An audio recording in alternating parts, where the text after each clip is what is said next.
ইতিমধ্যেই ব্রাজিলের স্কোয়াড প্রকাশিত হয়েছে কোপা আমেরিকা ও সামনে মেক্সিকো এবং ইউএসের বিপক্ষে ম্যাচ খেলার জন্য।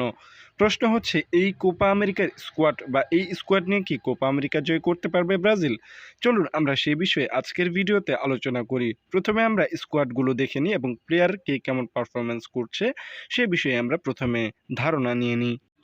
গোলকিপার হিসেবে চান্স পেয়েছেন অ্যালিসন, বেন্তো, অ্যাডারসন। ডিফেন্স হিসেবে বা ডিফেন্ডার হিসেবে সুযোগ পেয়েছেন ব্যারাল্ডো, অ্যাডার মিলিটাও, গ্যাব্রিয়েল মাগালাস, মার্কুইনুস, দানিলো, ইয়ান কৌতো, আরানা, ওয়েন্ডাল। এবং মিড হিসেবে বা মাঝ মাঠের প্রহরী হিসেবে ডাক পেয়েছেন Andreas Pereira, Bruno Guimaraes, Douglas Luiz, Joao Gomes, Lucas Paquetá.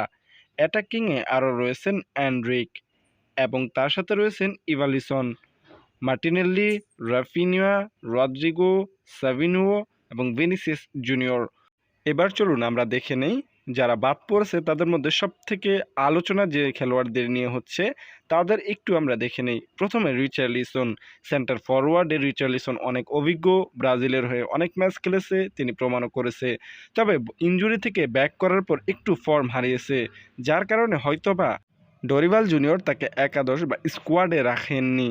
এরপর ক্যাসমিরোকে অবশ্যই ডিফেন্সিভ মিড হিসেবে প্রয়োজন ছিল, তবে এক্ষেত্রে তার ফর্মে একটু ভাটা পড়েছে বা তার ফর্ম হারিয়েছে, যার কারণে হয়তো বা তার খেলা দেখে ডরিভাল জুনিয়র তাকে বাদ দিয়েছে এ ফর্ম থেকে এবং বয়স ভিত্তিকও একটি ভালো ইফেক্ট পড়েছে। এরপর রয়েছে গ্যাব্রিয়েল জেসুস, তবে গ্যাব্রিয়েল জেসুসের পারফরমেন্স ভালো রয়েছে, কিন্তু তিনি ব্রাজিল টিমে এসে কেমন যেন হয়ে যান, নিয়মিত ভালো পারফরমেন্স করতে পারেন না। অ্যান্থনি অনেক আগে ফর্ম হারিয়েছে, যার কারণে হয়তোবা অ্যান্থনিকে রাখা হয়নি স্কোয়াডে। এরপরই সব থেকে আলোচনায় যে প্লেয়ারটি সেটি নাম হচ্ছে নেইমার জুনিয়র। শব্দ ইনজুরি থেকে মোটামুটি রিকভারি হয়েছেন, বল পায়ে একটু অনুশীলন করতে শিখেছেন, কিন্তু তাকে স্কোয়াডে রাখা হয়নি বা রাখেননি ডরিভাল জুনিয়র হয়তোবা তার ইনজুরির কারণে। আর আমরা মালকমের কথা বাদই দিলাম। তবে কনমেবল যদি 23 স্কোয়াডের বদলে 26 স্কোয়াডের নিয়ে কোপা আমেরিকা খেলা যাবে এই নিয়মটি চালু করে, সেক্ষেত্রে ডরিভাল জুনিয়র জানিয়েছেন তিনি ভাববেন নেইমার জুনিয়র, ক্যাসমিরো, রিচার্লিসন বা অ্যান্থনিদের নিয়ে তিনি ভাববেন তাদের স্কোয়াডে রাখা যাবে কিনা। এবার চলুন আমরা জেনে নেই যাদের স্কোয়াডে রাখা হয়েছে তাদের নিয়ে কি কোপা আমেরিকা জয় করা সম্ভব।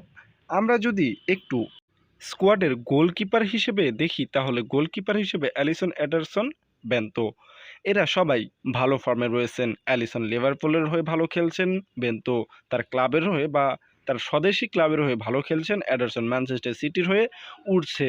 রীতিমতো ডরিভাল জুনিয়র খেলা দেখেছেন এবং তাদেরই স্কোয়াডে রেখেছেন যারা রীতিমতো বা এখন ক্লাবের হয়ে ভালো খেলছেন, ভালো ফর্মে রয়েছেন। এবং এক্ষেত্রে ডিফেন্সে ব্যারাল্ডোর কথা আমরা বাদই দিলাম, কেননা ব্যারাল্ডো পিএসজির হয়ে নিয়মিত ভালো করছেন। অ্যাডার মিলিটাও রিয়াল মাদ্রিদের প্রাণভোমরা, সেটা বলার অপেক্ষা রাখে না, সে মাঠে কেমন খেলে সেটা আমরা সকলেই জানি। আর মাগালেস সে তো আর্সেনালের ডিফেন্সের একজন নিয়মিত খেলোয়াড়, নিয়মিত স্টার্টিং লাইন আপে থাকে। রয়েছেন মার্কুইনহোস, পিএসজির প্রাণভোমরা বলতে পারেন মার্কুইনহোসকে, কেননা ডিফেন্সে তিনি সব কিছু সামলান ক্যাপ্টেনত্ব। এরপর রয়েছেন দানিলো, জুভেন্টাসের হয়ে খুবই ভালো খেলছেন, রীতিমতো বয়সটা 30-এর উপর হলে কি হবে, উঠছেন তিনি জুভেন্টাসের হয়ে। সে এই স্কোয়াডে জায়গা পাবে এটা স্বাভাবিক বিষয় বা এটা খুবই সাধারণ একটা বিষয়। এরপরে সে আরেনা খুব ভালো খেলছেন, হয়তোবা তিনি নতুন মুখ, কিন্তু তার ক্লাবের বিচারে তাকে রাখা হয়েছে এই স্কোয়াডে। ওয়েন্ডাল কেমন খেলেছেন লেফট ব্যাগে এটা আমরা সকলেই জানি, ব্রাজিলের হয়ে দুর্দান্ত খেলেছেন, যার কারণে কোপার স্কোয়াডে জায়গা পেয়েছেন।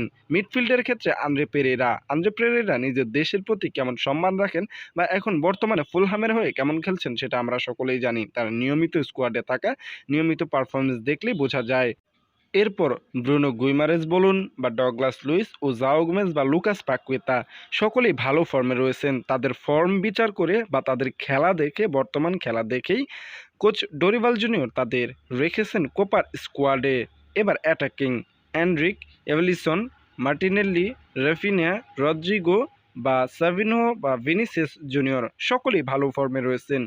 প্রথমবার সেন্টার ফরওয়ার্ড হিসেবে ডাকপা আভেলসনও খুব ভালো ফর্মে রয়েছেন। তাকে প্রথমবারই কোপা আমেরিকাতে কেন ডাকা হয়েছে? তার মানে তার পারফরমেন্স খুবই ভালো, এটা ডোরিভাল জুনিয়র বুঝেছেন, যার কারণে তাকে স্কোয়াডে রেখেছেন। এবং আর যাই বলুন, এনরিক মার্টিনেল্লি, রাফিনিয়া, সাভিনো, রদ্রিগো, যাদেরকেই বলুন, তাদের ফর্ম বিচার অনুযায়ী কোচ ডোরিভাল জুনিয়র তাদেরকে স্কোয়াডে রেখেছেন। সুতরাং জয় হওয়ার সম্ভাবনা বেশি।